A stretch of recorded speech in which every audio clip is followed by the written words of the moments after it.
আমরা তো বলছি যে নুসরাত হত্যা মামলার রায় হয়েছে এবং সেই রায়ে তাদের পরিবার সন্তুষ্টি জানিয়েছে। এটা নিয়ে একটু পরে আসছি। তার আগে যদি আমরা বলি সন্তুষ্টি জানানোর সুযোগটা কোথায়? আমরা যখন নুসরাত হত্যা মামলার কথা বলছি, ঠিক সেই সময় আমার সামনে হত্যা মামলা, ধর্ষণ নানা খবর আছে। তার ভিতরে 2014 থেকে 15 সালে 9টি, 16 থেকে 17তে 12টি, মোট 21টি মামলার রায় এখনও কিন্তু ঝুলছে। 2010 থেকে 2024 পর্যন্ত যদি আমরা দেখি, তাহলে আমরা মোটামুটিভাবে দেখতে পাচ্ছি এখানে 17,000-এর ওপরে কিন্তু মামলা নথিভুক্ত হয়েছে। এর মধ্যে মাত্র 3,430টা মামলার নিষ্পত্তি আর 673 জনের সাজা হয়েছে। মানে 17,289টা ধর্ষণ মামলা, 673 জনের সাজা। এই যে পরিসংখ্যান, কোনো দিক থেকে কি স্বস্তির জায়গা আছে? গলতটা কোথায় দেখেন? না, কোনো দিক থেকে স্বস্তির জায়গা তো নাই, খুব বেশি স্বস্তির জায়গা নেই। এটা আসলে আমাদের এটা মানে আমরা তো রাজনীতি বা অন্যান্য বিষয় নিয়ে অনেক কথা বলি, তো আমাদের সমাজটার দিকে আমাদের তাকাতে হবে। আমরা বোধহয় অনেক ক্ষেত্রে অনেক ডিপ পলিটিক্যাল ডিসকাশন এবং অন্যান্য অনেক বিষয় নিয়ে কথা বলতে বলে আমাদের সমাজে এক ধরনের একটা পচন ধরেছে, এটা আমাদের মানতে হবে। ভ্যালুস কমে গেছে, মানুষ খুব অসহিষ্ণু। আপনি দেখবেন যে খুব তুচ্ছ ঘটনাতে কিন্তু খুন হয়ে যাচ্ছে, এবং সাধারণ মানুষ, আপনার মতো সাধারণ মানুষ যে আসলে একটা সাধারণ সামাজিক জীবনযাপন করে, কখনো কখনো আমরা দেখতে পাই তাদের ব্রুটালিটি সেটা প্রায় পেশাদার খুনের মতো কোনো কোনো ক্ষেত্রে। তো আমার কাছে মনে হয় আমরা কোনো কোনো ক্ষেত্রে বোধ হয় এগুলোর প্রতিকারটা, ধরেন এই যে আমরা বিচার করলো, ধরেন লোক হলো, বিচার হলো, আবার এরকম খুন হলো, আবার বিচার হলো, আবার খুন হলো, তাহলে তো হইলো না। মানে জিনিসটা তো এই অপরাধের শাস্তিগুলো কিন্তু দেয়াই হয় এজন্য যে একজনের শাস্তি দিলে অন্যরকম। যেমন মৃত্যুদণ্ডের ক্ষেত্রে পৃথিবীর অনেক দেশ, অনেক মানবাধিকার সংস্থা, অনেক দেশ এটা বাদ দিয়ে দিয়েছে, কিন্তু তারপরও যারা মৃত্যুদণ্ডটা রাখতে চায় তাদের যুক্তিটা হচ্ছে যে মৃত্যুদণ্ডটা হলে কী হবে, একজন মানুষের জীবন গেল, বাট বাকি এরপর ওই ভীতিতে অন্যরা কাজ করে। কারণ যাকে আপনি মৃত্যুদণ্ড দিলেন সে তো আর রেমেডির সুযোগ নাই, তার তো আর কারেক্ট শোনার সুযোগ নাই। কিন্তু আসলে সত্যিকার অর্থে যদি দেখেন, বাংলাদেশে মৃত্যুদণ্ডের রেট কিন্তু অনেক বেশি আমাদের দেশে, স্পেশালি আমাদের লোয়ার কোর্টে যদি আমরা মৃত্যুদণ্ডের রেট দিই, it's very high, maybe the highest in some consideration. কিন্তু তারপরে তো আমাদের অপরাধ কমছে না। তাহলে বুঝতে হবে যে আমাদের এই জুরিসপ্রুডেন্স বা আমাদের লিগাল সিস্টেমে আমরা যে বিচার করছি, সেই বিচারের প্রভাবটা আসলে সমাজে তাহলে পড়ছে না। হয়তো বিচারটা মানুষের মনে করে সৃষ্টি করছে না, অথবা হয়তো মানুষ মনে করছে যে আচ্ছা আমি পার পেয়ে যেতে পারি। হয়তো যারা বিচারের আওতায় আসছে তার বাইরের বেশি লোক হয়তো এর বাইরে থেকে যাচ্ছে। তার ফলে মানুষের মধ্যে এরকম একটা ধারণা পৌঁছেছে কি না, যে না সবাই তো ধরা পড়ছে না, আমিও ধরা পড়বো না যে অপরাধ করছে, এরকম অনেকগুলো জিনিস। অথবা আমরা যথেষ্টভাবে সামাজিকভাবে সচেতনতা তৈরি করতে পারছি না, কারণ অপরাধ ঘটা তো শাস্তি তো হচ্ছে অনেক পরের পার্ট, ধরবেন মানুষ শাস্তি দেবেন, কিন্তু এই অপরাধগুলো যে অপরাধ করা, এটা কীভাবে আসে? এটা ভ্যালুস থেকে আসে, নৈতিকতা থেকে আসে, এটা সমাজের অনুশাসন থেকে আসে, মানুষের মধ্যে তৈরি হওয়া মানবাধিকার বোধ থেকে আসে। সেইগুলা কিন্তু আগে আইন করে শাস্তি দেওয়া, এটা হচ্ছে কিন্তু আসলে পরের স্টেপ। এটা তো মানে আপনি এটা দিয়ে ইয়ে করতে পারবেন, প্রোটেক্ট করতে পারবেন, কিন্তু এটা তো রিয়েক্টিভ, আসলে প্রোয়েক্টিভ জায়গা সরি সেইটা আমাদের সমাজে মিসিং হয়ে গেছে। কিন্তু এই পার্টিকুলারলি একটা লাইন আমি বলি, এই পার্টিকুলারলি এই বিচারে আরেকটা মজার জিনিস আছে, যেটা আমরা আমার মনে হয় যে দেখেন 16 জনের মধ্যে কিন্তু 14টা লোককে আপনি হাইকোর্ট ছেড়ে দিয়েছে, এবং তাই নয়, হাইকোর্ট কিন্তু অত্যন্ত কঠোরভাবে যিনি বিচার করেছিলেন তার বিচারিক 16 আসামিকে মৃত্যুদণ্ড দেওয়া হয়েছে। হ্যাঁ, এই 16 আসামিকে মৃত্যুদণ্ড দেওয়া হয়েছিল। হাইকোর্টে কি হলো, হাইকোর্ট হচ্ছে 2 জনেরটা টিকলো, 14 জনটা বাদ। তার মানে এবং যিনি দিয়েছিলেন তাকে কিন্তু তার ভর্ৎসনা করেছেন, তার বিচারিক ক্ষমতা কেড়ে নেওয়ার নির্দেশ দিয়েছেন হাইকোর্ট। এবং এই যে 14 জন, এরা কিন্তু 7 বছর ধরে এরা কিন্তু এদের জীবন থেকে এখন নির্দোষ, কিন্তু 7 বছর কে ফিরিয়ে দেবে? তো এইখানে কোয়েশ্চেনটা হচ্ছে আমাদের লোয়ার কোর্ট, এবং এটা বলেছেন মিডিয়া ট্রায়াল, আমরা যে বিচার যে কোনো ঘটনা ঘটলে কিন্তু আমরা যেটা তাড়াহুড়া করি বিচারের জন্য, তাড়াহুড়া এবং মিডিয়ার যখন চাপ থাকে সেগুলো দেখবেন খুব দ্রুত হয়ে যায়, দ্রুত হয়। এই দ্রুত করতে গিয়ে কিন্তু অনেক টেকনিক্যাল ফল্টস থাকে, ত্রুটিপূর্ণ থাকে, চার্জশিট অনেকগুলো জিনিস ইগনোর করা হয়। হাইকোর্টে গিয়ে যখন প্রপার লিগ্যাল ব্যাটেলটা হয় তখন না অনেকগুলো আটকে যায়, এবং আমাদের আমি আসলে আইনের মানুষ যারা মৃত্যুদণ্ড মানে কি 20 বা 25% টিকে। আইনের মানুষ যারা তাদের কাছ থেকে আরেকটু ব্যাখ্যাটা বোঝার চেষ্টা করি, স্পেশালি মামলা জট নিয়ে আমি একটু কথা বলতে চাই। নীলম চৌধুরী মনি, আপনার কাছে একটা বিষয় শুরুতেই জেনে নিতে চাই, মানে 7 বছর আগে যেই সময়টা ছিল সেই সময়ের প্রেক্ষিতে আমরা দেখতে পেলাম 16 আসামিকেই লোয়ার কোর্টে মৃত্যুদণ্ডের রায় দিয়ে দিল। এটা কোন প্রেক্ষাপটে ঘটে থাকতে পারে? মানে যাচাই বাছাই বা যুক্তিতর্ক বা সাক্ষী উপযুক্ত ছিল না, নাকি তড়িঘড়ি করে আসলে বিচারটা শেষ করতে চেয়েছিল? মানে আপনার আইনের দৃষ্টিতে আপনার অবজারভেশনটা কি? ধন্যবাদ আপনাকে, যারা দেখছেন এবং আমার সাথে যারা আছেন সবাইকে শুভেচ্ছা। জি। দেখেন, একটা মামলা চলে হলো তার মেরিটের উপর, তার উইটনেসের উপর, তার অন্যান্য যে প্রাসঙ্গিক অপ্রাসঙ্গিক যা যোগ করা দরকার হয় সেগুলোর উপর। এখন হঠাৎ করে রায় যদি এতগুলো মানুষের যদি ফাঁসির অর্ডার হয়, সেখানে যদি সে এভিডেন্স যদি থাকে তাহলে হতে পারে। এখন আমি না দেখে বলতে পারবো না আজকে এই রায়টা বোধহয় হয়েছে, বাট আমি যখন কথা বলছি আমি দেশের বাইরে এখন। আমি সারাদিন সেমিনারে ছিলাম এই দেশে, যে কারণে আমি এই খবরটা মানে সম্পূর্ণ ডিটেলটা পড়া আমার দ্বারা সম্ভব হয় না। বুঝতে পারছি। আমি আসলে সামগ্রিকভাবে আলাপ করি, তাহলে হয়তো আপনার কথা বলতে সুবিধা হবে। একটু পরে আমি নিশ্চয়ই যখন আপনার কাছে আসবো তখন সামগ্রিক ইস্যুতে আলাপটা করব। আমি একটু বেসার সাজেদ আলী আপনার কাছে একটা বিষয় একটু জানতে চাই। প্রথম কথা হচ্ছে, আমাদের অপরাধের পর বিচার সবাই প্রত্যাশা করে ভিকটিমের দিক থেকে, এবং আমরা দেখতে পাচ্ছি এটা একটা নিয়মিত চিত্র হয়ে গেছে। কোনো একটা হত্যাকাণ্ড, কোনো একটা ধর্ষণের ঘটনা যদি চাঞ্চল্যকর পরিস্থিতি সৃষ্টি না করে, মিডিয়া যদি খুব বেশি সেটা নিয়ে রিপোর্ট না করে, সাধারণ মানুষের মধ্যে ক্ষোভের যদি জন্ম না হয়, সেটা আসলে আলোর মুখ দেখে না বিচার কাজে। মানে ঘুরে ফিরে কেন এই জিনিসটাই হয়? ধন্যবাদ। ধন্যবাদ একাত্তরকে এবং আমাকে যারা শুনছেন এবং আমার সহ আলোচকদের শুভেচ্ছা। একটু আগে আপনি কি মামলার জটের কথা বলছেন? ডেইলি স্টারের মার্চের দিকে একটা রিপোর্টে ইউএনডিপির একটা রিসার্চের আলোকে দেখেছিলাম যে বাংলাদেশে এখন প্রায় পেন্ডিং মামলা হচ্ছে 46,39,476টা। তার মধ্যে অ্যাপিলেট ডিভিশনে পেন্ডিং আছে হচ্ছে 38,713টা, আর হাইকোর্টে পেন্ডিং আছে প্রায় 5,22,331টা, আর লোয়ার কোর্টে পেন্ডিং আছে এখন মামলা হচ্ছে প্রায় 40,78,000-এর মতো মামলা। এখন আজকের আসলে এইটা হচ্ছে মামলার জট, এটা অনেক দিনের, এটা হুট করে তো শেষ হবে না, এটা আস্তে আস্তে হয়তো এটা একটা পর্যায়ে যাবে। কিন্তু আজকের যে মূল আলোচ্য বিষয় যে নুসরাত হত্যা মামলার, সেখানে আসলে সবচেয়ে আলোচ্য বিষয়টা হচ্ছে 16 জন আসামিকে 2019 সালের 24 অক্টোবর একসাথেই মৃত্যুদণ্ড দেওয়া হয়েছে। কিন্তু আজকে অনারেবল হাইকোর্ট ডিভিশন যে তার মধ্যে 10 জনকে খালাস দিয়েছেন, 4 জনের যাবজ্জীবনকে কমিয়ে 4 জনের মৃত্যুদণ্ডকে কমিয়ে যাবজ্জীবন করেছেন এবং 2 জনের মৃত্যুদণ্ড বহাল রেখেছেন। এক্ষেত্রে একটা লর্ড ডেনিং এর একটা বিখ্যাত উক্তি আছে, when a judge sit to be a try a case, he himself on trial before his fellow countrymen. যখন একজন জাজ বিচার করতে বসেন, শুধু কিন্তু তিনি বিচার করেন না, তিনি নিজেও কিন্তু বিচারের সম্মুখীন হন তার সামনে যারা বসে আছেন বা কান্ট্রিম্যানদের কাছে। কারণ এই নুসরাত হত্যা মামলায় কিন্তু বিচারকেরও বিচার হলো। কেন হলো? কারণ হচ্ছে উনি তার জুডিশিয়াল মাইন্ড অ্যাপ্লাই করতে ব্যর্থ হয়েছেন। শুধু তাই না, উনি ওনার ডিউটি এজ এ জাজ হিসেবে সেটাও পালন করতে ব্যর্থ হয়েছেন। এই ক্ষেত্রে আমি মিস্টার জাস্টিস মাইনুল ইসলাম চৌধুরী, যিনি কদিন আগে গুম কমিশনের প্রধান ছিলেন, তার একটা বিখ্যাত তার একটা জাজমেন্ট, একটা উক্তি আছে, সেটা হচ্ছে যখন একজন জাজ বিচার করেন তখন তার কাজ হচ্ছে সত্যকে খুঁজে বের করা, আর তখন সারা পৃথিবীর কাজ হচ্ছে তাকে সত্যি ইনফরমেশনটা দেওয়া। এখন সত্যি ইনফরমেশন পাওয়ার পরে একজন জাজ সাহেবের টার্গেট থাকা উচিত যে তার জুডিশিয়াল মাইন্ড অ্যাপ্লাই করে সেখানে প্রপার জিনিসটা বের করা। এখন বলতে পারেন যে তাহলে ওখানে 16 জন হলো, এখানে কেন 10 জন হলো, 10 জন খালাস পেলো, বাকিদের অবস্থা? হ্যাঁ, আমি আপনাকে এটুকু বলতে পারি যে আমাদের যে সহকর্মী মাইনুল মারুফ আজকে যে প্রতিবেদনটা তৈরি করেছেন, তিনি নিশ্চয়ই এটা নিয়ে কাজ করবেন, কারণগুলো খুঁজে বের করবেন।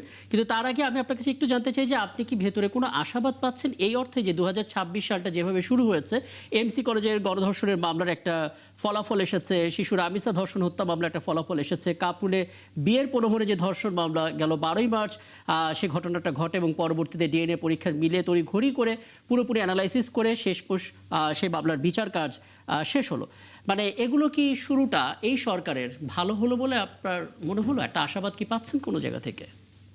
এক্স্যাক্টলি, এইটা শুরুটা হচ্ছে কারণ এখন আপনারা আরো জাজমেন্ট দেখতে পাবেন পাইপলাইনে। কারণ হচ্ছে এই নারী শিশু ম্যাটারগুলো ডিল করার জন্য কিন্তু হাইকোর্টে অনারেবল চিফ জাস্টিস একটা আলাদা বেঞ্চ করে দিয়েছেন। জি, এবং আলাদা বেঞ্চ কিন্তু কন্টিনিউয়াসলি মামলাগুলো শুনছে একটার পর একটা।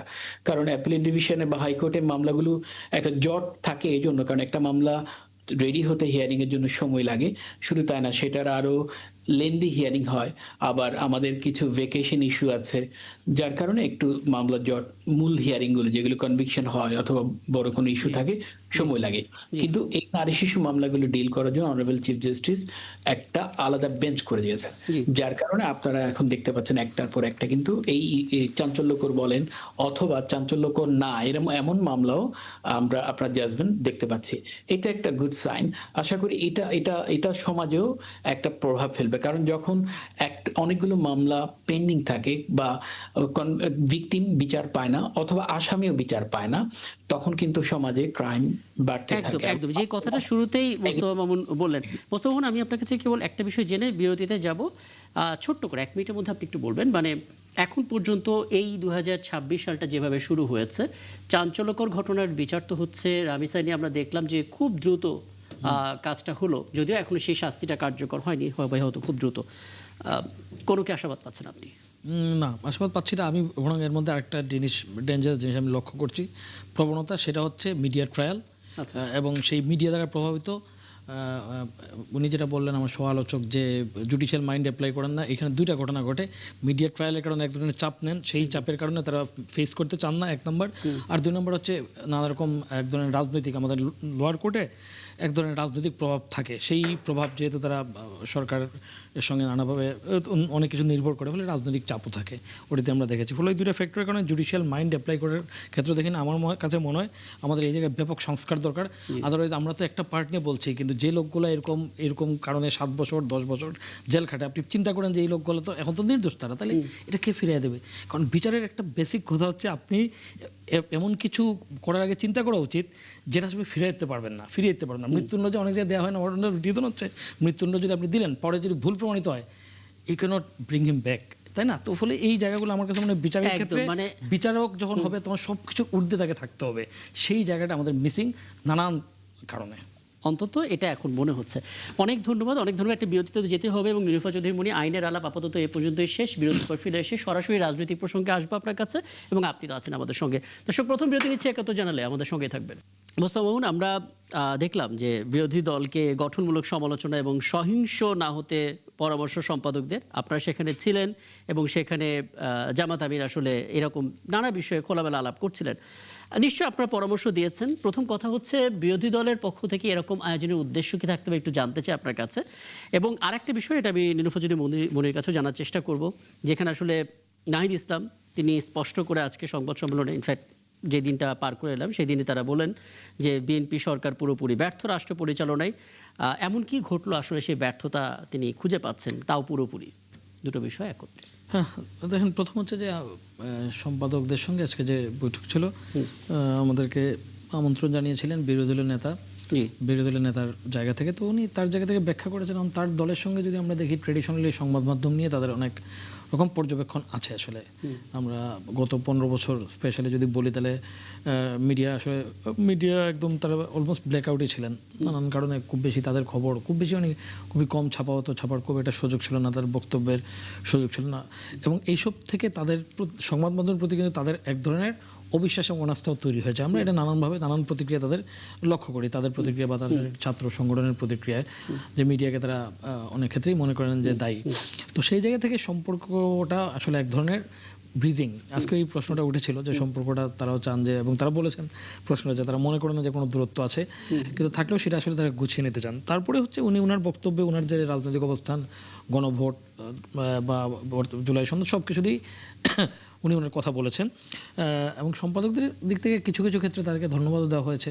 তারা যেমন বলেছেন বিরোধী দল হিসেবে তারা বক্তব্য শুনছেন, তার ফাইল ছুঁড়ে মারছেন না, বা আগে যেটা হতো, বা অন্য বিরোধী দল যেমন নির্বাচনের পর অনেক নির্বাচনের রেজাল্ট প্রত্যাখ্যান করেছে, তাদের দিক থেকেও কিছু কিছু তাদের জোট সঙ্গীরা অনেক রকম কথা বললেও, আমরা যদি ব্রড অ্যাসপেক্টে দেখি, তাহলে কিন্তু তারা নির্বাচনের রেজাল্ট মেনে তারা কিন্তু এক ধরনের গণতান্ত্রিক প্র্যাকটিসের মধ্যেই আছেন, সমালোচনা করছেন।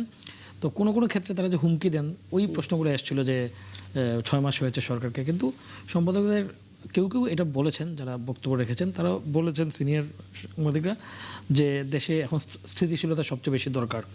নানান কারণে 5 আগস্টের পর, তারপর হচ্ছে বৈশ্বিক চ্যালেঞ্জ আছে, আমরা গ্যাস জ্বালানি সংকট ব্যাপকভাবে আছে, তারপর সেসব কারণে আমাদের কর্মহীনতা বেড়েছে, ফলে এইরকম সময়ে স্থিতিশীলতা বেশি প্রয়োজন জিওপলিটিক্যাল কারণে এবং দেশের কারণেও। তো সেই জায়গা থেকে তাদের দায়িত্বশীল ভূমিকা, তারা গঠনমূলক সমালোচনা করবেন, সহিংসতা পরিহার করে। এই জায়গায় আরও কিছু বিষয় আছে, একটু জানার চেষ্টা করবো। আমি যে আলাপটা আপনাকে তৃতীয় অংশ করতে চেয়েছেন, আমি নীলুফা চৌধুরী মনির কাছে যাই এবং আপনি আলাপে আছেন, আপনিও প্রশ্ন করতে পারেন। নীলুফা চৌধুরী মনি, আমরা একটা শিরোনাম পড়ছিলাম যেখানে আসলে এনসিপি প্রেস কনফারেন্সে নাহিদ ইসলাম বলছিলেন রাষ্ট্র পরিচালনায় বিএনপি সরকার পুরোপুরি ব্যর্থ এবং ফ্যাসিবাদী কাঠামোতে ফিরে দেশ ধ্বংসের অভিযোগও তিনি করেছেন। আমি জানি না এটা 11 দলীয় ঐক্যের মতামত কিনা নাকি শুধুমাত্র এনসিপির, যেটাই হোক না কেন প্রেস কনফারেন্সে এই কথাগুলো যখন এসেছে, নিশ্চয়ই বিএনপির দিক থেকে সেটার কোনো না কোনো ব্যাখ্যা তো আছে, কারণ এমন কি ঘটেছে যেটা আসলে পুরোপুরি ব্যর্থ বলছে তারা। তাদের জায়গা থেকে অনেক ইস্যু আছে, সেই ইস্যুগুলোও তারা তুলে ধরার চেষ্টা করেছে। ওভারঅল আপনাদের পর্যবেক্ষণ। জি, দেখেন, রাজনীতিতে ডাবল স্ট্যান্ডার্ড কথাটা বাংলাদেশের মতো উন্নয়নশীল দেশগুলোয় ভীষণভাবে চলে। নাহিদ ইসলাম দেখি আপনার নির্বাচনের 2 মাস পরে হঠাৎ বললেন, একটা সরকার মাত্র ভূমিষ্ঠ হলো, উনি বলে ফেললেন যে সমস্ত বিশ্বের সবচেয়ে অজনপ্রিয় সরকার হচ্ছে এই সরকার। তো এই যে মানুষটা 2 মাস পরে বলতে পারে, সে মানুষটা 6 মাসের মধ্যে এটাও বলতে পারে যে সবচেয়ে ব্যর্থ সরকার। আমি নাহিদ ইসলামকে বলতে চাই যে তার রাজনীতির কতটুকু সে সময় রাজনীতি করেছে, যে এত অ্যানালাইসিসটা করে। অ্যানালাইসিস তো থাকতে হয় তার। তো সেইখানে ওই যে অনেকটা কবির ভাষায় মনে পড়ে যে যারা অন্ধ তারা সবচেয়ে বেশি চোখে দেখে। আজ নাহিদ ইসলামকে আর চেয়ে বেশি আমি আর বলতে পারলাম না, কারণ উনি জানেন উনি হলে কি করতেন। বাংলাদেশের অর্থ তলানিতে ছিল বাংলাদেশের অবস্থা। 2026-এর যখন 17ই ফেব্রুয়ারি বিএনপি সরকার গঠিত হলো, তখনকার কথা বলছি। আন্তর্জাতিক বিশ্বে যুদ্ধ ছিল, যে যুদ্ধে আপনার তেল হরমুজ প্রণালী বন্ধ ছিল। তারপরে আপনার 2 সরকার পরপর, ফ্যাসিস্টের শেষের দিকে এবং ইন্ট্রিমের সরকার, হামের কোনো টিকা আনে নাই, টিকা দেয় নাই বাচ্চাদেরকে, শিশুদেরকে। সেইটাকে মানে মুখোমুখি কাজ করতে হলো বিএনপিকে। সমস্ত সরকারগুলোর আগের 2 সরকারের উচ্ছিষ্টগুলোকে বিএনপির পরিষ্কার করতে হচ্ছে। 6 মাসের মধ্যে উচ্ছিষ্ট পরিষ্কার করবে, অর্থের যোগান দিবে না, আপনার তাদের কথা মতো তাদের সব ঠিকঠাক করবে। এই সব ঠিকঠাকটা কিভাবে করে? একটা সরকারকে 5 বছরের জন্য জনগণ ভোট দেয়। 5 বছরের সরকারের হিসাব শুরু হয় 2.5 বছরের পরে, যে সরকার কি করতে পেরেছে, কি করতে পারে নাই। নির্বাচনী ইশতেহারে যা কিছু বলেছিল বিএনপি সরকার সবগুলোই প্রায় শুরু করেছে। আপনার আইনের যে সংস্কার, এটাও শুরু করে প্রায় অনেকাংশ হয়ে গেছে। যেগুলো বেশ কঠিন সেগুলো করবে। তাহলে এই যে একমাত্র আপনার কবে বাংলাদেশের একদম মানে মানুষ তো ভুলেই গেছে যে দুধের সাগরে ভাসছে বাংলাদেশ। এরকম কবে ছিল যে নাহিদ ইসলাম এই ধরনের কথাগুলো যে বলে? তারা জানেন না যে বাংলাদেশের রেমিটেন্স কত টাকা আসছে, বাংলাদেশের ভল্টে কত টাকা আছে, বাংলাদেশের মানুষের খাদ্যদ্রব্যের কি অবস্থা, বাংলাদেশের মানুষের আইন শৃঙ্খলা কোন পর্যায়ে রেখে গেছে। এইসব জানার পরে যখন এই কথাগুলো বলে, তখন মানে অবাক না হয়ে থাকা যায় না। তারা যে বিরোধী দলের সাথে থাকে, বিরোধী দল তো সংসদে একরকম কথা বলে যে আমরা সর্বোচ্চ সহযোগিতা করব। দেখবেন সংসদে কোনো কথা তারা খুঁজে পায় না কিংবা বলে না, কারণ কথা বলার মতো যে জিনিসটা, 2টা অধিবেশন গেল, 2টা অধিবেশন কিন্তু অনেক দিনই হয়েছে, এখানে কিন্তু তারা কোনো কিছুই খুঁজে পায় না। নাহিদ ইসলামরাও পায় না, কিন্তু বাইরে যখন কথা বলে তখন মনে করে যে এই সরকার তারা ফেলে দিবে, এই করবে, ওই করবে, ফ্যাসিস্ট বানিয়ে ফেলেছে। নাহিদ ইসলামদের মতো নেতাদের কথাগুলোকে আপনি বিশ্লেষণ করেন, দেখেন ফ্যাসিস্টের সাথে 95% আপনি মিল খুঁজে পাবেন। আসলে এনসিপির পক্ষ থেকে প্রেস কনফারেন্সে যে কটা অভিযোগ করা হয়েছিল, তার ভিতরে যদি আমরা একটা অভিযোগটাকে রাখি, যেটা প্রধান এবং প্রথম, সেটা হচ্ছে গণভোটের রায় বাস্তবায়ন হয়নি এবং এই প্রশ্নটা রয়ে গেছে। যে কারণে আজকে আমরা দেখতে পেলাম জামাত ইসলামের সেক্রেটারি জেনারেল মিয়া গোলাম পরোয়ার বললেন কোনো ছাড় দেওয়া হবে না। দেশে যেহেতু 70% মানুষ হ্যাঁ ভোট দিয়েছে, তার মানে 11 দলীয় ঐক্য কোনো নমনীয়তা দেখাবে না এবং তারা লং মার্চের একটা শিডিউল এটাও দিয়ে দিয়েছে। আমি সেই আপনাকে একটু বলি, জি আপনি সালাউদ্দিন সাহেব স্বরাষ্ট্রমন্ত্রী মহোদয় কিন্তু যেদিন রাষ্ট্রপতির ভোট হয়েছে সেদিনই বলে দিয়েছে যে তারা নিজেরাই নিজেদের গণভোটকে এখন ভায়োলেট করে ফেলেছে। তারা ভোট দিয়েছে, তারা বলেছিল তারা এটা দিবে না, ওইটা দিবে না, এটা করবে না, তারা কিন্তু রাষ্ট্রপতি নির্বাচনে প্রার্থী দিয়েছে, তারা ভোটাভুটি করেছে, যে একদম সঠিকভাবে ভোটের মূল্যায়ন করেছে। সেইখানে তারপরে তাদের বলার আর কোনো কথা নাই, নাম্বার ওয়ান। নাম্বার টু, যারা বলেন আপনার এনসিপির ব্রোন চাইল্ড আমরা মনে করি যে গণভোট, সেই ব্রোন চাইল্ডের এনসিপি কবে সিগনেচার দিয়েছে বলেন? নির্বাচনের পরে সিগনেচার দিয়েছে। আপনি বলেন সবকিছু শেষ হয়ে গেল, আপনি একটা প্রোগ্রাম থ্রো করলেন, প্রোগ্রাম আপনি নিজেই গেলেন না, কিন্তু প্রোগ্রাম যাই হোক ভাঙাচোরা হয়ে গেল, সব শেষ, তারপরে কিভাবে আপনি আবার ওই প্রোগ্রামে অ্যাটেন্ড করেন? আপনি বলেন নির্বাচনের একদিন আগে, এক মুহূর্ত আগেও যদি সিগনেচার করতো তাও আমি মনে করে নিতাম। তাহলে তারা তো এমনিতেই তাদের অনেক কিছু হারিয়ে ফেলেছে। আপনার তাদের মানে যৌক্তিক যে ফর্মুলাটা, সেই যৌক্তিক ফর্মুলায় তারা কিন্তু অনেক কিছু হারিয়েছে। তো সেই জায়গায় তারা যে কথাগুলো বলে, তারা কি বলার জন্য বলে, না পায়ে পা দিয়ে যুদ্ধ করার জন্য বলে, জি না বাংলাদেশের অস্থিতিশীল অবস্থাটা বিরাজমান থাক সেই জন্য বলে? আমি জানি না, আমার বোধগম্য নয়। আমি বহু বছর রাজনীতির মাঠে কর্মী হিসেবে আছি, আমি এরকম অসংলগ্ন কথা আমি শুনি নাই। আপনি দেখেন নিজেই বলছে, নিজেরাই সিগনেচার করছে ভোটের পরে, আবার নিজেরাই আবার শপথ নিচ্ছে একসঙ্গে দুইবার, আবার নিজেরাই আপনার ডেপুটি স্পিকার দিল না, যে পর্যন্ত গণরায় কার্যকর না হবে ডেপুটি স্পিকার দিল না। আপনি খেয়াল করেন, সেই মানুষগুলো যখন আবার রাষ্ট্রপতিতে প্রার্থী দিল, তাহলে কি আদা খাই না আদার ঝুল খাই, তাই তো? তা এই আদার ঝুল খাওয়া মানুষগুলোকে নিয়ে আমরা কি কথা বলবো? ওনারা বিরোধী দল, আমরা চাই ওনারা চুলচেরা হিসাব করুক, একদম প্র্যাকটিক্যালি কথায় আসুক, সত্যিকারের বিরোধী দল ছায়া সরকারের মতো কাজ করুক। আমরা তাদের ভয়ে আমরা কখনোই যেন ট্রান্সপারেন্সির অভাব না করতে পারি সেই ব্যবস্থা আমরা করি তাদের জন্য। তারা ওইভাবে নিজেকে স্টাডি করতে হবে, নিজেকে শিখতে হবে, নিজেকে বলতে হবে। কেউ মায়ের পেট থেকে পড়েই শিখে না, আস্তে আস্তে শিখে। হ্যাঁ তো বুঝতে পারছি সেই জায়গায় তারা কিছু না করে যদি এই ধরনের কথা বলে, তাহলে দুঃখজনক। দুঃখজনক। মোস্তাফা, আপনি কিছু জানতে চাইবেন? না বন্ধু, ওনার কথা বলেছেন, আমি যেটা বলতে পারি যে ইটস টু আর্লি, মানে 6 মাসের মধ্যে একটা সরকারকে এরকম পুরোপুরি ব্যর্থ বলে দেওয়া, এবং সরকারের যে চ্যালেঞ্জেসগুলো আছে এটা আমরা যতটা জানি এনসিপিও ততটাই জানে। ফলে এটা হচ্ছে, কিন্তু সরকারের অনেকগুলো জায়গায় আসলে প্রত্যাশা মতো হয় নাই, আইন শৃঙ্খলা পরিস্থিতির প্রত্যাশা মতো হয় নাই, অনিরাপত্তা রয়ে গেছে, সেই জায়গায় মানুষের প্রশ্ন আছে। তারপরে হচ্ছে এখন গ্যাস যে সংকট, এটা আমরা জানি যে এটা আসলে পুরোপুরি সরকারের দায় নয়, কিন্তু যখন সরকারে আপনি থাকবেন তখন যে কোনো সংকট, সেটা যদি আপনি ইনহেরিটও করেন, সেটা আপনার ম্যানেজ করতে হবে, না হলে মানে মানুষ তাৎক্ষণিকভাবে বিশ্বাস করে। বা বাংলাদেশে সবসময় আপনি দেখবেন যে বিরোধী দলগুলো কিন্তু সবসময় সব নির্বাচনে ভালো করেছে, অতীতের বিরোধী দলগুলো। একটা কারণ হচ্ছে যে মানুষ ওই সরকার ওই সময় কী করতে পারলো সেটার প্রায় দেয়। তো আমার কাছে মনে হয় সরকার চেষ্টা করছে, কিন্তু অনেকগুলো জায়গায় ডিজার্ড হয় না। কিন্তু তার মানে এখনই আউটরাইট রিজেক্ট করে দেওয়ার সময় আসলে কখনোই আসে না, কোনো সরকারকেই মানে 6 মাসের মধ্যে করা যায় না। এটার মধ্যে আমার মনে হয় নাহিদ ইসলাম, উনি সমালোচনা করতে পারতেন, উনি একটু এক্সট্রিম লেভেলে হয়তো চলে গেছেন। আমি আসলে এটাই একটু ব্যারিস্টার সাজেদ আলী চৌধুরী আপনার নজরে আনতে চাই। প্রথম কথা হচ্ছে 6 মাসে কোনো সরকারই বলতে পারবে না তারা শতভাগ সফল। সব সরকারেরই কিছু না কিছু ব্যর্থতা থাকবে। বিরোধী দলের ভূমিকা হচ্ছে সেই ব্যর্থতা চোখে আঙুল দিয়ে তুলে ধরা এবং সমাধানের প্রক্রিয়া কি হতে পারে সেই সাজেশনও দেয়া। অন্তত সাধারণ মানুষের যেই কথাটা তারা বলতে পারছে না, বিরোধী দল সেই কথাটা বলবে, এটা একটা বিরোধী দলের ভূমিকা গণতান্ত্রিক দেশে আমরা জানি। কিন্তু যখন 6 মাসের পরিসংখ্যানে এসে এনসিপির মতো একটা দল তারা স্পষ্ট করে বলবে সরকার পুরোপুরি ব্যর্থ এবং ফ্যাসিবাদী কাঠামোতে দেশ পরিচালনা করার একটা দেশ ধ্বংসের একটা অভিযোগ তিনি করেছেন, এবং সেই এনসিপি আবার 11 দলীয় ঐক্যের মধ্যে আছে, কাজে 11 দলীয় ঐক্য সেটা মনে করে কিনা। বিরোধী দলের ভূমিকা আসলে যদি এভাবে বক্তব্য দিয়ে আসে তাহলে তো সাধারণ মানুষই বিভ্রান্ত হবে। আপনার মতামত জানতে চাই। জি ধন্যবাদ।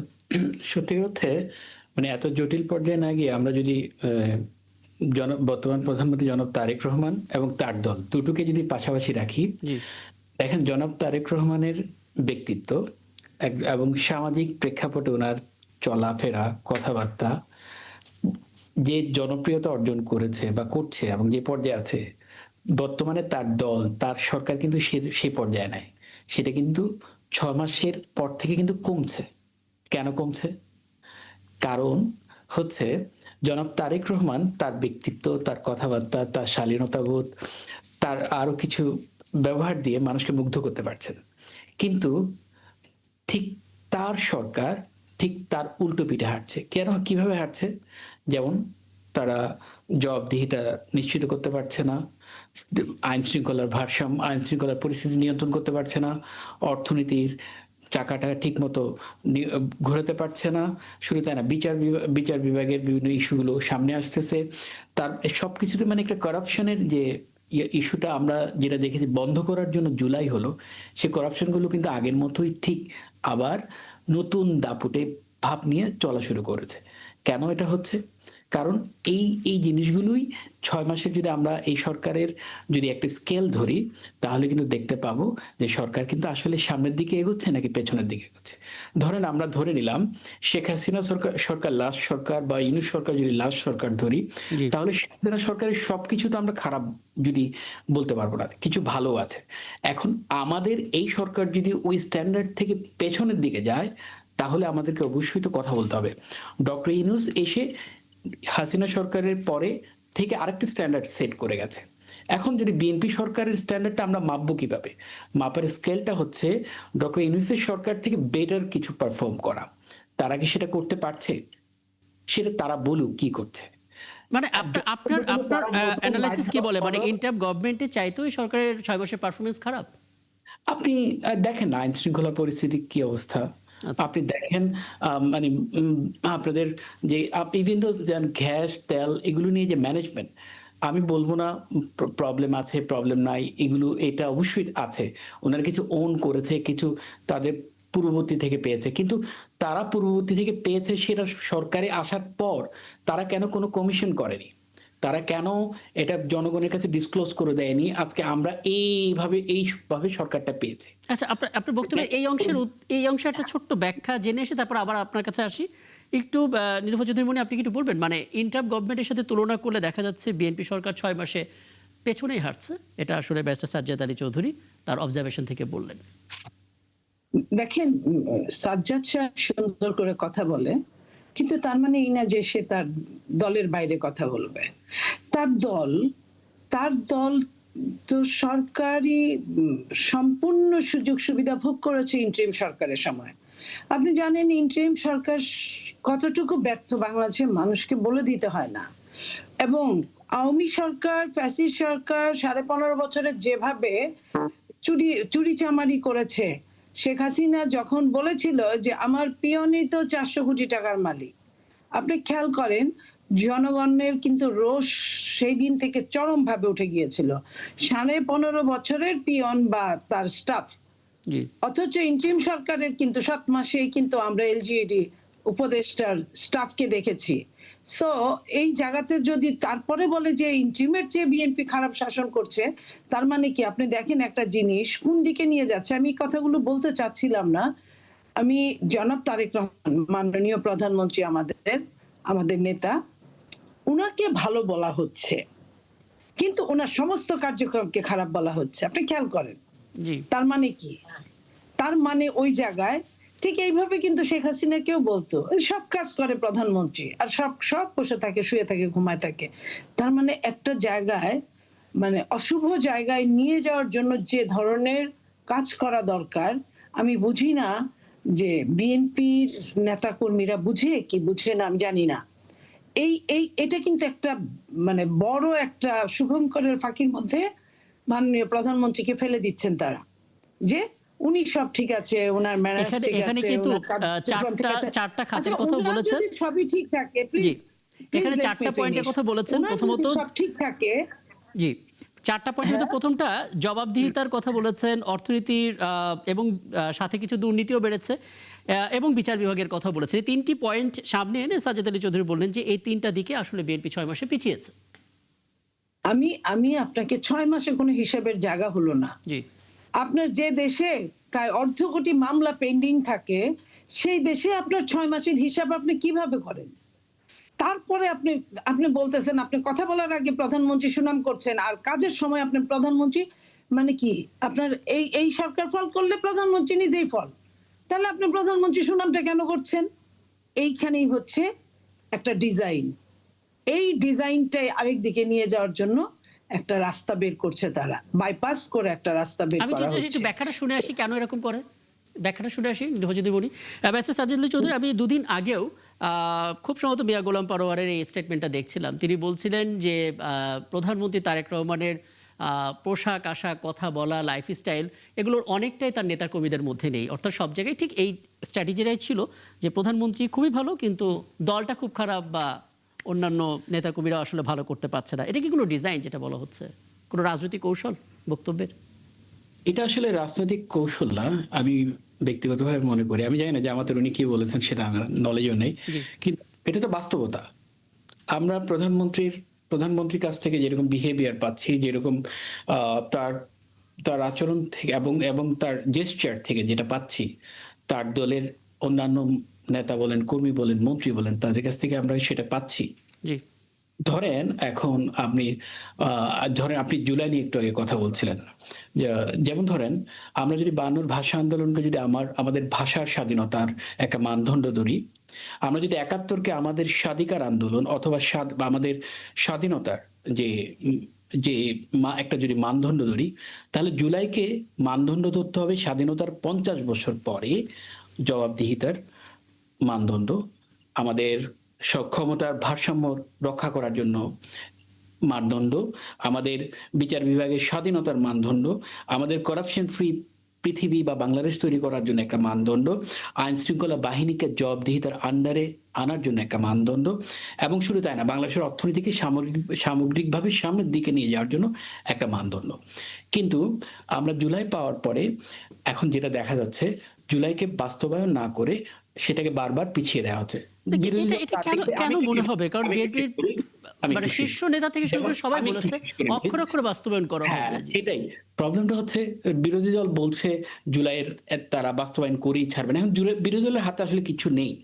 আবার সরকারি দল বলছে কি আমরা বাস্তবায়ন করব, অক্ষরে অক্ষরে সবকিছু বাস্তবায়ন করব, কিন্তু সেটা হচ্ছে কখন? কিন্তু দেখেন বর্তমান প্রধানমন্ত্রী কিন্তু বারবার এই কথাটাই বলছেন বাস্তবায়ন করবেন, জি। এবং তিনি কিন্তু, আমি মনে করি তিনি ব্যক্তিগতভাবে এটা চেষ্টা করছেন, কিন্তু কিন্তু তার দলের বা সরকারে এবং ইভেন তো শেষ যিনি কর্মী আছেন সে পর্যন্ত তার মেসেজটা তারা বহন করতে পারছেন কিনা, তিনি তাদেরকে এই মেসেজটা দিতে পারছেন কিনা ঠিক মতো।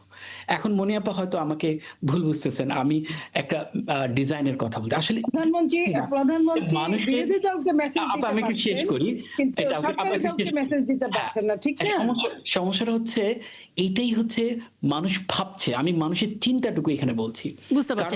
আমি আপনার কাছে আসবো, যেহেতু নীলুফার চৌধুরী মনি দেশের বাইরে আছেন, অনেক সেমিনারে অ্যাটেন্ড করছেন, ওনার কাছ থেকে শেষ মন্তব্যটা নিয়ে তারপর আপনার সঙ্গে কথা বলা যাবে। নীলুফার চৌধুরী মনি, এটা একটু বলবেন, মানে আদৌ কি প্রধানমন্ত্রীর বার্তা তৃণমূল পর্যন্ত পৌঁছাচ্ছে না, যেটা আসলে ব্যারিস্টার সাজ্জাদ বললেন? দেখেন, প্রধানমন্ত্রীর বার্তাও তৃণমূল পর্যন্ত পৌঁছাচ্ছে, কাজও স্মুথলি হচ্ছে। যেটুকু হচ্ছে 15 বছর, 17 বছর, প্রায় 20 বছর, 15.5 বছর ফ্যাসিস্টের, তার আগে 2 বছর নির্বাচিত সরকারের, তারপরে 1.5 বছর ইন্টারিম সরকারের, প্রায় 20 বছরের কাছাকাছি সময়ের যে জঞ্জাল, সেই জঞ্জাল আপনি প্রধানমন্ত্রীর কাছে আলাদিনের চেরাগ নাই যে একদম ঘষা দিলেই সবকিছু ওকে হয়ে যাবে। ওকে করার জন্য তাকে সময় দিতে হবে। যে দেশের প্রধানমন্ত্রী আপনার সিটি কর্পোরেশনের ময়লা ঠিক আছে কিনা, পরিষ্কার হয়েছে কিনা দেখার জন্য তাকে যেতে হয়, আপনি বুঝেন যে সে কাজ করছে, পাশাপাশি তার লোকজনও কাজ করছে। আপনি প্রধানমন্ত্রী যে ধরেন খুব ভালো মানুষ, আমি তার কর্মী, বলেন তো সাজ্জাদ ভাইয়ের সাথে আমি কবে দুর্ব্যবহার করেছি বা কার সাথে? তো আমার মতো কর্মী অগণিত কর্মী আছে বিএনপিতে। এখন হাতের 5 আঙ্গুল সমান হয় না, একটা তাদের মধ্যে এরকম আছে অনেকেরই। তো সারা বাংলাদেশে জামাত যা করে বেড়াচ্ছে, একজন মাসুদ যখন বলে আমি 2 ঘন্টায় মেজর ট্রান্সফার করেছি, 1 ঘন্টায় আমি ওসি ট্রান্সফার করেছি, কত ক্ষমতা! তো বিএনপির কেউ কি এই কথাটা বলেছে? আমি কখনো বলেছি? আমি কল্পনাই করতে পারি না। যেটা মাসুদ করতে পারে আমি ওটা কল্পনাও করতে পারি না। অথচ বিএনপি সবচেয়ে বেশি সময় সরকার আছে, আমি চিন্তাই করতে পারি না। মনে হয় যে একটা মানুষকে আমি হার্ট করে আরেকটা মানুষের জন্য জবরদস্তিমূলক কাজ করব। মাসুদরা জবরদস্তিমূলক কাজ করছে, আমরা কিন্তু বলতেও পারি না। আর আমরা কিছু করছি না সেটা তারা বলে বেড়াচ্ছে। এমনও হয়েছে, একজন মাননীয় সংসদ সদস্য আমাকে বললেন সেদিন যে রাতে তার এলাকায় হয়েছে, খুলনা এলাকার এমপি উনি জি। বললেন তার এলাকায় রাতে একজন জামাতের নেপথ্যে কর্মী গিয়ে থ্রেট দিয়ে আসছে যে আমাকে সকালের মধ্যে 50,000 টাকা দিবা। তারপরে তো সে লোক ভয় পাইছে। পরদিন সকালবেলা জামাতের বেশ কয়েকজন নেতারা গিয়েছে তার বাসায়, শুনলাম তোমাকে নাকি কে থ্রেট দিয়ে গেছে, ফোন করছে, তোমাকে যদি এই যে আমাদের নাম্বার রাখো, তোমাকে যদি এরপরে কেউ থ্রেট দেয় ফোন করে আমাদের এই নাম্বারে তুমি যোগাযোগ করবা। দেখছেন কি অভিনব কায়দায় তারা কাজগুলো করে। এটা কি তার আমরা মানে এই বলছি না যে আমরা ফেরেশতা। চাঁদা বলতে পারি এটা? অবশ্যই চাঁদা চেয়েই তো চাইছে। আপনি কথাগুলো বুঝেন যে নেপথ্যে চাঁদাবাজ সেজে গেল তাদেরই লোক, আবার সকালবেলা তারা এটা কি ব্যারিস্টার সাজেদ আলী চৌধুরী কোনো ব্যাখ্যা দিতে পারবেন? জামাত ইসলামী এভাবে তাদের কর্মীরা চাঁদা নিচ্ছে, এটা তো আসলে ব্যাখ্যা আমি নিচ্ছেন বলি না, আমি শেষ করি আচ্ছা, একটু শেষ করি তাহলে। আমি নিচ্ছেন বলি না, আমি বললাম যে এইভাবে অভিনব কায়দায় তারা এগুলো ছড়াচ্ছে, বিএনপির নাম দিয়ে এটা আচ্ছা। বলছে বলে তারা আবার গিয়ে মলম লাগানোর জন্য তারা গিয়ে যাচ্ছে। মানে তার মানে fact এবং একই সঙ্গে দুইটা হলো, আচ্ছা যা কর্মী তাদের নতুন করে পাওয়া গেল, আবার তারা থ্রেট দিল বিএনপির নাম বলে। এটা বলছি আমি। জি, সাজেদ আলী চৌধুরী। আচ্ছা, এটা হচ্ছে মানে জামাতের এটা কোনো ডিজাইন প্রপার বলতে পারবে, কিন্তু আমার মনে হচ্ছে যদি সমঝোতার ভিত্তিতে চায় তাহলে মনে হয় এটা চাঁদা হবে না। কারণ সমঝোতার ভিত্তিতে হলে এটা চাঁদা হবে না, এটা তো বিএনপির একজন মন্ত্রী বলেছেন। এখন এটা মনিয়াপার ক্লিয়ার করা উচিত যে এটা কি সমঝোতার ভিত্তিতে চেয়েছে নাকি অসমঝোতার? থ্রেট দিয়েছে রাতে গিয়ে জামাতের লোক বিএনপি সেজে থ্রেট মানে দিয়েছে, BNP সেজে সকালে ফোন জামাতের করেছে। লোকরা আবার মলম নিয়ে গেছে, হ্যাঁ, এটা হচ্ছে স্যালাইন নিয়ে গেছে, এটা বলছে এই যে ফোন নাম্বার, কিছু হলে আমাদের খবর দিবেন, আমরা আপনার পাশে আছি। হ্যাঁ। কি অভিনব কায়দায় সেটাই। মানুষকে এখন এটা কোনো control করা। পত্রিকায় এইসব দেখলাম না অবশ্য। একটা মানুষকে সাময়িক বোকা বানানো যায়, পুরো সময় বোকা বানানো যায় না, বুঝছেন? এই পুরো সময় বানানো যায় নাই বলে বিএনপির ঘরে দুর্গের মধ্যে আপনারা নারীদেরকে পাঠায় আঘাত করায় বেহেশতের টিকিট বিক্রি করতে চাইছেন। বেহেশতের টিকিটে নারীরা কিন্তু 11th আওয়ারে ঠিকই বুঝছে যে এটা কোন টিকিট, এটা কেমন টিকিট। জি, সাজেদ আলী চৌধুরী। আচ্ছা, মনিয়াপা দেশের বাইরে আছে তো সেজন্য ওনাকে আমি ইন্টারাপ্ট করছিলাম না, কারণ হচ্ছে উনি সবচেয়ে বড় কথা হচ্ছে যে উনি যেটা বলছেন যে গল্পটা সেটা কি সেটা আসলে আমরা আসলে কোনো পত্রিকায় দেখিনি, অথবা ইভেন দো সেটা নিয়ে কোনো মামলা হয়েছে সেরকম কোনো রিপোর্টও দেখিনি। তবে এই জিনিসটা কাল্পনিক মনে হচ্ছে, এটা পুরোপুরি মনে হচ্ছে কাল্পনিক। আর যদি সত্য হয়েও থাকে তাহলে সেটা আসলে কোথাও আমরা দেখিনি, যেহেতু এটাকে আসলে সত্য বলে আমি মনে করতে পারছি না। তবে সবচেয়ে বড় কথা যেটা হচ্ছে ওনাদেরই তো দলে চাঁদাবাজ কারা করে, চাঁদাবাজি কারা করে, যারা ক্ষমতায় থাকে তারা। কারণ যারা বিরোধী দলে থাকে তারা আসলে চাঁদা নেয়ার থেকে তারা আসলে দৌড়ের উপর থাকে সারাক্ষণ। না না, আপনি বুঝতে পারছেন সাজ্জাদ ভাই, পুরো ঢুকে কিন্তু জীবন বাঁচাতে ইয়াতে থাকে। আপনারা চিটিং করে রাতে যাচ্ছেন বিএনপি থেকে চাঁদার কথা বলতে, চিটিং করছেন, সকালে আবার গিয়ে ওইখানে মালম লাগাচ্ছেন যে কেউ যদি হয় এই আমার নাম্বার, আমাদের সঙ্গে যোগাযোগ করবেন। তা বুঝছেন আপনারা কতটা চিটিং করে এই কাজগুলা করা হচ্ছে? মানে বিষয়টা অনেকটা এরকম যে ফ্যাক্ট তৈরি করা, তারপর সেটার একটা সলিউশন দিয়ে দেয়া। হ্যাঁ, সেটা আসলে মনিয়াপাকে কাল্পনিক বলছে নাকি বুঝে শুনে বলছে নাকি আন্দাজে বলছে, আমি তো এমপির বরাত দিয়ে বললাম। এখন এরকমও হতে পারে হয়তো বিএনপির লোকই ফোন দিয়েছে, তারপরে উনি আবার জামাতের লোক শুনে গিয়ে তাকে উদ্ধার করার জন্য ত্রাতা হিসেবে গেছে, এটাও তো হতে পারে। এখন মনিয়াপার কথা আসলে সত্য বলে ধরে নেওয়াটা একটু জটিল, কারণ হচ্ছে এটা পলিটিক্যাল দৃষ্টিভঙ্গি নিয়ে বলেছে, আর এটা নিয়ে কোনো মামলা যেহেতু হয়নি, কোনো পত্রিকায় যেহেতু বুঝতে পারছি, আপনি শুধু এই কথাটা একটু অ্যানসারটা ব্যারিস্টার সাজেদ আলী চৌধুরী সবশেষে একটু দিয়ে নেবেন। নাহিদ ইসলাম এনসিপির পক্ষ থেকে যে কথাটা বলেছেন, আপনি ব্যক্তিগতভাবে মনে করেন কিনা যে সরকার পুরোপুরি ব্যর্থ? জি, দেখেন, সরকারকে এখন ব্যর্থ বলার সুযোগ নেই, কারণ মাত্র 6 মাস। কিন্তু সবচেয়ে বড় কথা হচ্ছে সরকার যেভাবে বাঁচতে চাচ্ছে, তারা আওয়ামী লীগ সরকার, ইভেন দোজ দেখেন আওয়ামী লীগ সরকারের ঘাড়ে রেখে সবকিছু ব্যর্থতাটাকে আওয়ামী লীগ সরকারের ঘাড়ে রাখতে চাচ্ছে, অথবা ইউনূস সরকারের ঘাড়ে রাখতে চাচ্ছে। এটাও কিন্তু 17 বছর যারা দেশ শাসন করলো। আমি একটু শেষ করি প্লিজ।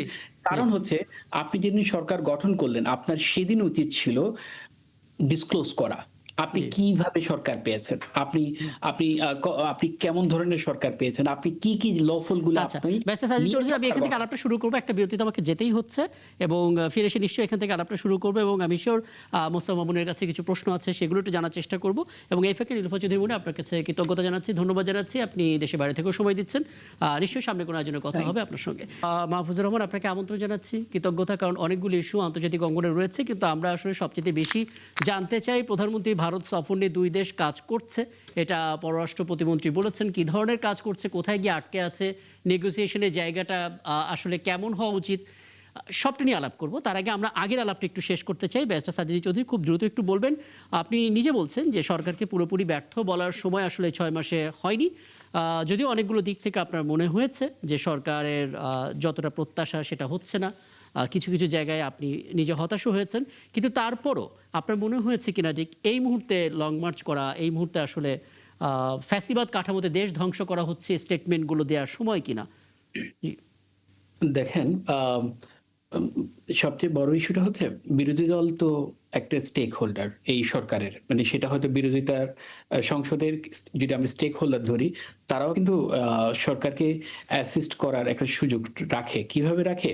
যেমন তারা যদি সরকারের ভাষায় কথা বলে, গত টার্মে আমরা যেভাবে দেখেছিলাম সরকারের প্রশংসায় না, বিরোধী দল সরকার টুনে কথা বলবে না, এটাই স্বাভাবিক, এবং এই জায়গা থেকে এই বিরোধী দল যথেষ্ট স্ট্রং, কিন্তু মুশকিল হচ্ছে অতি বলে ফেলাটা আর কি, মানে পুরোপুরি ব্যর্থ, ফ্যাসিবাদে ধ্বংস হয়ে যাওয়া, নানা কিছু। এখন সেটা তাদের ল্যাঙ্গুয়েজটা কি হবে সেটা তারাই ভালো বলতে পারবে এবং সেটা তারাই নির্ধারণ করবে। কিন্তু আমরা যদি বর্তমান উপমহাদেশ বলেন, বাংলাদেশের অতীত প্রেক্ষাপট যদি আমরা দেখতে পাই, জি। তাহলে কিন্তু বিরোধী দলের ভাষা কিন্তু সবসময় এরকমই হয়ে থাকে এবং এটা কিন্তু স্ট্যান্ডার্ড। এটা যদি এইখানে যদি আপনি ইউরোপের স্ট্যান্ডার্ড দেখতে চান, তাহলে তো আর এটা পাবেন না।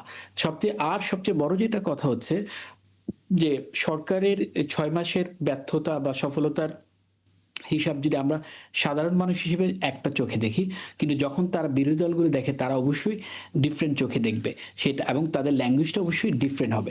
কিন্তু তাদের এখন মূল ইস্যুটা হচ্ছে জুলাই ইস্যু, জুলাই সনদ বাস্তবায়ন এবং জুলাইকে সামনে নিয়ে আসা, যেটা সরকার আসলে বারবার ব্যর্থতার পরিচয় দিচ্ছে। জুলাইয়ের যে স্পেসিফিক ইস্যুগুলো ছিল সেগুলোকে বাস্তবায়ন করার ক্ষেত্রে যে দীর্ঘতি অথবা সেটাকে বারবার পেছনের দিকে ঠেলে দেওয়া ইস্যুগুলোকে, এটা আসলে এটার জন্যই আমি মনে করি তাদের ল্যাঙ্গুয়েজ যে ভাষাটা একদম পরিষ্কার করেছেন। আমি আমার হাতে আরেকটা ইস্যু রয়েছে, সেখানে যাব, আপাতত আলাপটা শেষ করি। মোস্তফা মামুন, যদি আপনি সবশেষ মন্তব্য করেন, কারণ একটা বিষয় একটু আলাপ করতে ইচ্ছা করছে, কারণ ইদানিং বিরোধী দলের পক্ষ থেকে আমরা এরকম ধারায় কথা বলতে খুব দেখছি যে প্রধানমন্ত্রী খুবই ভালো, তিনি অনুকরণীয়, কিন্তু মুশকিল হচ্ছে তার দল সেই লাইনে হাঁটছে না। কি বলবেন আসলে? এটা বাংলাদেশে এটাও একটা স্টাইল আসলে।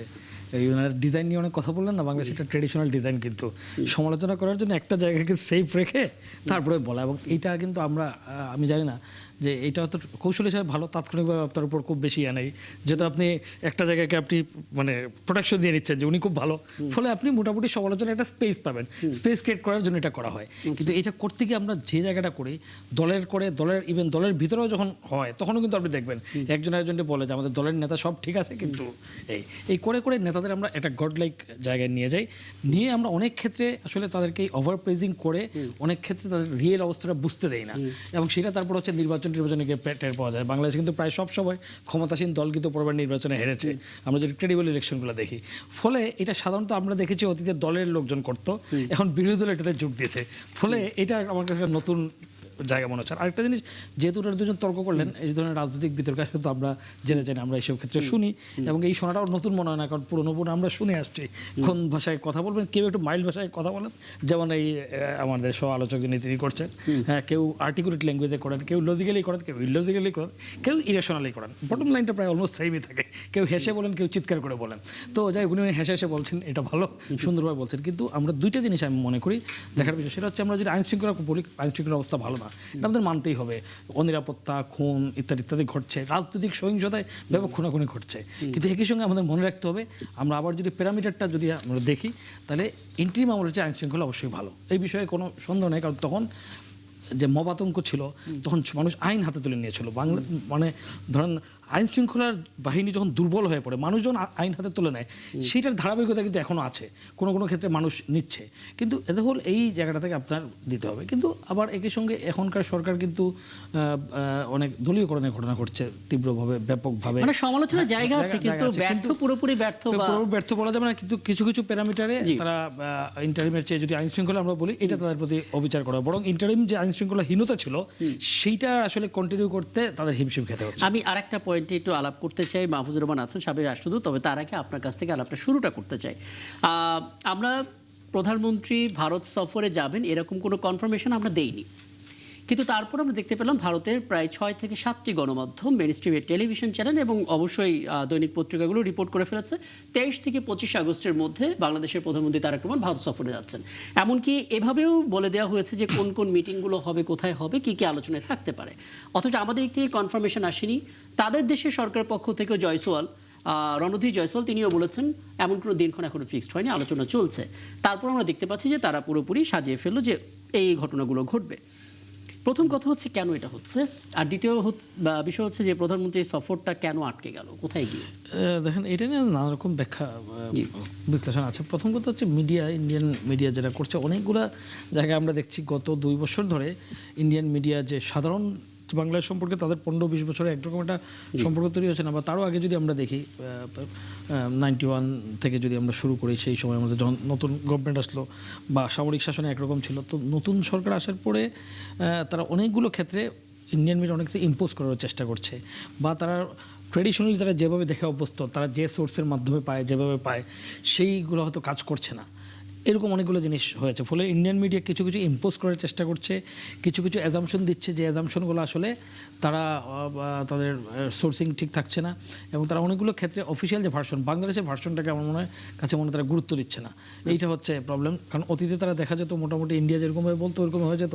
ফলে বাংলাদেশ যে স্ট্রংলি, বাংলাদেশের যে এখানে বার্গেনিং জায়গায় আছে, এই বাংলাদেশ সরকার বা পরিবর্তিত পরিস্থিতি বাংলাদেশ সরকার যে তার নানা রকম চাহিদা, সে একটা লেভেলে বার্গেইন করতে চায়, সমতার জায়গায় থাকতে চায়, কঠোর ভাষায় কথা বলছে, এগুলো আমার মনে হচ্ছে ইন্ডিয়ান মিডিয়া জিনিসটাকে, এই বাস্তবতার অনেক ক্ষেত্রে আসলে তারা খুব মানছে না। এই কারণে তারা, কারণ আমাদেরকে কোনো কনফার্মেশন নাই, 2 দিন আগে বলে দিচ্ছে তাদের শিডিউল, এটা আমাদের অবাক করেছে। এবং যেহেতু ঘটনাটা ঘটে নাই, ফলে আমরা বলতেই পারি যে তাদের সোর্সিং ঠিক ছিল না, এবং তারা বর্তমান যে পরিবর্তিত বাস্তবতাটা, এটা বোধহয় তারা সঠিকভাবে অনুধাবন করতে পারছে না। এরকম জায়গা থেকে হচ্ছে। আর আটকে যাচ্ছে কেন? যেহেতু বাংলাদেশ কিছু কিছু জায়গায় বাংলাদেশ ক্লিয়ারেন্স চায়, কিছু কিছু প্রশ্ন বাংলাদেশ জানতে চায় পরিষ্কার করে, সেটা আমাদের দিক থেকে বলা হচ্ছে যে কোন কোন জায়গা যে সঠিক পরিবেশ বলতে একটা বড় জায়গা তো আছে যে শেখ হাসিনার, এটা তো পরিষ্কার করে বলেছে যে শেখ হাসিনা যেহেতু ভারতে আছেন এবং তিনি ভারতে বসে রাজনৈতিক বক্তৃতা দিচ্ছেন, আমাদের সরকার যেটা মনে করছে, বিশেষ করে তার প্রেস কনফারেন্সের পর সেটাকে পয়েন্ট রেজ করেছে। তো তার জবাবে ভারত আবার একটা কূটনৈতিক কাজ করেছে, ভারত ওটা কোর্টের দিকে ঠেলে দিয়েছে, বলছে আদালত করবে। তো এটাও একটা মানে ডিপ্লোম্যাটিক অ্যান্ড পলিটিক্যাল স্ট্যান্ড, মানে এটা হচ্ছে কি বলা যায়, একটা ডিপ্লোম্যাটিক স্ট্যান্ড থ্রু পলিটিক্স, যে মানে ইয়ে করা আর কি, এইভাবে করে দিয়েছে। ফলে ওইটার সলিউশন না হলে বাংলাদেশ তো তার স্ট্যান্ডে থাকতে চায় না। বলে বাংলাদেশ, আমার ধারণা প্রধানমন্ত্রী হয়তো নিশ্চয়ই সফর করবেন, এত বড় প্রতিবেশী ভারতের সঙ্গে আমাদের অনেক রকম সম্পর্ক রয়েছে, কিন্তু সেটা বাংলাদেশ একটা জায়গায় থেকে বাংলাদেশ যেতে চায়। আমি একটু জনাব মাহফুজুর রহমান আপনার মতামতটা নিই, কারণ অনেকে আসলে 4-5টি জায়গা ফোকাস করার চেষ্টা করছেন। প্রথম বিষয়টা হচ্ছে বাংলাদেশ যে নতুন স্লোগানটা একদম মূলনীতি হিসেবে সেট করেছে, বাংলাদেশ ফার্স্ট, সবার আগে বাংলাদেশ, এই ব্যাপারটা আসলে ভারত তার ফরেন পলিসির সঙ্গে খুব বেশি মানিয়ে নিতে পারছে না কিংবা মানাচ্ছে না। সেখানে তারা একটা আলোচনা জারি রাখার চেষ্টা করছে, ওই কনফ্লিক্টের কারণে আসলে সফরটা আটকে আছে। অনেকে আবার এটাও বোঝার চেষ্টা করছে যে দাবি, যে শর্ত বাংলাদেশ আগে থেকেই বলে দিয়েছে, সেটার সাথে ভারত একমত না, কিংবা তারা একটা ট্রাম্প কার্ড হিসেবে শেখ হাসিনাকে ব্যবহার করতে চায়, যেটার জন্য তারা আসলে সরাসরি আলাপে আসছে না, যে কারণে সফরটা আটকে আছে। এরকম নানা ন্যারেটিভ, নানা কিছু। আপনার কূটনীতির চোখ দিয়ে একটু বলবেন আসলে কি কারণে আটকে যাচ্ছে? জি, আপনি তো অনেকগুলো আপনার প্যারামিটার এখানে নিয়ে এসেছেন, আমার সবগুলি মনে থাকবে কিনা সন্দেহ আছে। জি, তবু আমি বলছি, এক এক করে বলার চেষ্টা করছি। জি, 2 দেশের মধ্যে আপনার সফর এক্সচেঞ্জ হবে, এটা খুব স্বাভাবিক। যদিও সম্পর্কে টানাপোড়েন আছে, তারপরেও সফরের মতো একটা বিষয়, সেটা থেকে আমরা হয়তো কেউই এড়াতে পারবো না। একটা না একটা সময় আমাদের প্রধানমন্ত্রী যেহেতু নতুন প্রধানমন্ত্রী হিসেবে শপথ নিয়েছেন, সুতরাং প্রতিবেশী দেশে যাওয়াটা খুব অস্বাভাবিক কোনো ঘটনা না, বরঞ্চ এটাই স্বাভাবিক। কিন্তু কোন সময়ে যাবেন না যাবেন এটা অবশ্যই বাংলাদেশের পররাষ্ট্র মন্ত্রণালয় এবং প্রধানমন্ত্রীর যে শিডিউল আছে সেইটা একটা বিবেচনা যে সেইভাবে নির্ধারিত হয়। এবং দ্বিতীয় নির্ধারিত হওয়ার এখানে আরেকটা ক্ষেত্র হলো, সেটা হলো দু দেশের মধ্যে সম্পর্কের টানাপোড়েন অতিক্রম করে কতটা স্বাভাবিক অবস্থায় দু দেশের সম্পর্কটাকে আনা যায় সেইটা। সেই কথাটাই বাংলাদেশের পররাষ্ট্র মন্ত্রণালয় বলেছে যে তারা একটা উপযোগী পরিবেশ বা অনুকূল একটা পরিবেশ দেখতে চায়। এবং সেই দেখাটা মানে ঠিক এক্স্যাক্টলি কোন বিষয়টা হলে এই অনুকূল পরিবেশ হবে বলে বাংলাদেশ মনে করে, সেটা বাংলাদেশ কিছুটা আপনার ওই প্রেস কনফারেন্সের সময় বলেছে, বাকিটা হয়তো দুই দেশের মধ্যে যখন আলাপ আলোচনা হচ্ছে তখন বলছে। কেননা এটা খুবই স্বাভাবিক যে বাংলাদেশ পক্ষ একটা জিনিস দাবি করেছে, হয়তোবা সেই দাবির পুরোটা বাংলাদেশের মতো করে সমাধান নাও হতে পারে, কিন্তু বাংলাদেশ যদি দেখে যে একটা পজিটিভ রেসপন্স ভারতের দিক থেকে এসেছে, তাহলে হয়তো আমরা মনে করতে পারবো যে পরিবেশটা অনুকূল হচ্ছে বা অনুকূল হওয়ার দিকে যাচ্ছে। তখন হয়তো প্রধানমন্ত্রী এই সফরটা গ্রহণ করতে পারেন। আর যেভাবে ভারতের দিক থেকে আপনার তারিখ বিভিন্ন সময় ঘোষণা করা হচ্ছে, তাতে বাংলাদেশের আপনার আমরা যেটা বারবার বলে আসছি যে বাংলাদেশ ফার্স্ট, সেই নীতিটা কিন্তু তখন থাকবে না। যদি আমরা দেখি যে ভারতের দিক থেকে এমনকি তাদের মিডিয়া, সরকারও না, মিডিয়া যে ধরনের ডেট ঘোষণা করছে এক্স্যাক্টলি সেই ডেটেই যদি ভিজিটটা হয়, তাহলে তখন কিন্তু এই বাংলাদেশের পররাষ্ট্র নীতিটা প্রশ্নবিদ্ধ হবে। তো আমরা যদি আমাদের টার্মসেই ওই সফরের দিন তারিখ সূচি এগুলো নিশ্চিত করতে পারি, তাহলেই কিন্তু একটা রিফ্লেকশন দেখা যাবে যে সেটা এইটা ঠিক হলো আছে, কিন্তু বাংলাদেশ অনেক অনেক ফার্স্ট অনেক বিশ্লেষকরা এইভাবে বোঝানোর চেষ্টা করেন বা এইভাবে বলেন। আমি একটু কোট করতে চাই এই অর্থে যে আপনি আসলে এটার সাথে সমর্থন করেন কিনা। ধরুন তাদের দিক থেকে বক্তব্য হচ্ছে যে ভারত যদি সত্যি দীর্ঘদিনের যে লেন্স দিয়ে বাংলাদেশকে দেখছিল সেটা যদি তারা বদলাতে চায়, তাদের দিক থেকে একটা দৃশ্যমান কোনো উদ্যোগ থাকতে হবে যেখান থেকে তারা আসলে সত্যি প্রত্যাশা করে যে আমাদের প্রধানমন্ত্রী তাদের দেশে সফরে যাবে। এমন কোনো মানে মুভমেন্ট কি আপনার দৃষ্টিতে চোখে পড়েছে? এখন ওই 5ই আগস্টের ইরিটেন্ট যে ঘটনাটা ঘটেছে সেটা যদি বাদ দেই, তাহলে মনে করব যে হ্যাঁ ভারতের দিক থেকে কিছুটা সেই রকম আপনার মনোভাব প্রদর্শন করা হয়েছে। এমনকি 5ই আগস্টের পরে যখন বাংলাদেশের দিক থেকে খুবই কঠোর ভাষায় সেটা সমালোচনা করা হলো এবং পাবলিকলি করা হলো, মানে ভারতের কাছে আপনার এই জিনিসটা পৌঁছায় নাই, বরঞ্চ বাংলাদেশের মিডিয়ার কাছে বিষয়টা পৌঁছিয়েছে যে বাংলাদেশ এটার সমালোচনা করেছে। তখন কিন্তু ভারতের পররাষ্ট্র মন্ত্রণালয়ের যিনি প্রতিনিধি বা স্পোকস পারসন, তিনি একটা কথা বলেছেন খুব স্পষ্টভাবে, সেটা হলো যে বাংলাদেশে বৈধভাবে গঠিত অথবা যথাযথ প্রক্রিয়ায় গঠিত সরকারের বিরুদ্ধে যা বলা হয়েছে তার সঙ্গে ভারত সরকারের কোনো সম্পর্ক নাই।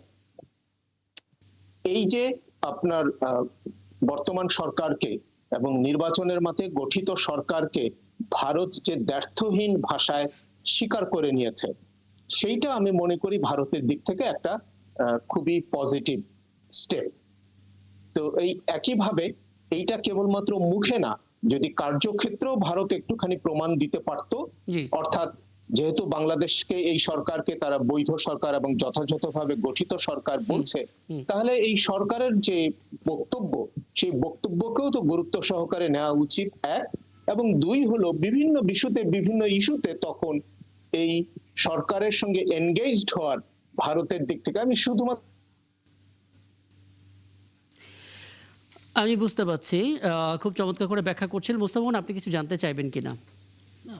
উনি যেটা বলেছেন আমি তার সঙ্গে একমত। আসলে বিষয়টা এরকম, বাংলাদেশ চাচ্ছে যে যতটা সম্ভব বার্গেন করে দিতে, নিজেদের অবস্থান বোঝাতে, দেশের মানুষের কাছেও নিজেদের অবস্থান তাদের বিষয়ে তাদের যে পররাষ্ট্র অন্যরকম, এবং ভারত যেভাবে আগে সরকারের সময় 15 বছর সরকারের সময় যে একরকম বাংলাদেশের উপর একটা আধিপত্যবাদী মানসিকতা ছিল, সেখান থেকে আমরা বেরিয়ে এসেছি এই বার্গেনিংয়ের মধ্যে দিয়ে সেই মেসেজটা দিচ্ছে।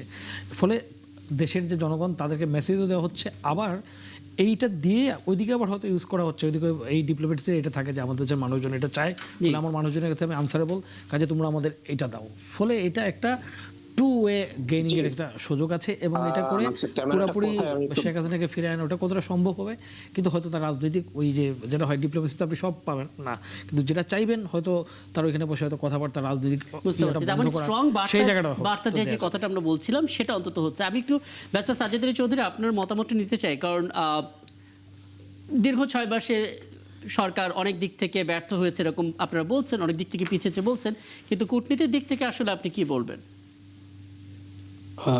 ধন্যবাদ। ধন্যবাদ। সবচেয়ে বড় কথা হচ্ছে মানে প্রতিবেশী কখনো পরিবর্তন করা যায় না। ভারত হচ্ছে আমাদের সবচেয়ে বৃহত্তম প্রতিবেশী, এবং শুধু তাই না, তাদের সাথে আমাদের কিন্তু অনেক ধরনের বহুবিধ ইস্যু আছে যেগুলো আসলে বহু বছর ধরে চলছে। এবং সবচেয়ে বড় কথা হচ্ছে আমাদের কিন্তু কয়দিন আগে আমাদের পররাষ্ট্র মন্ত্রণালয় থেকে যে প্রেস ব্রিফিংটা দেওয়া হয়েছে সেটা কিন্তু অনেক প্রশ্নের উত্তর দিয়ে দেয়।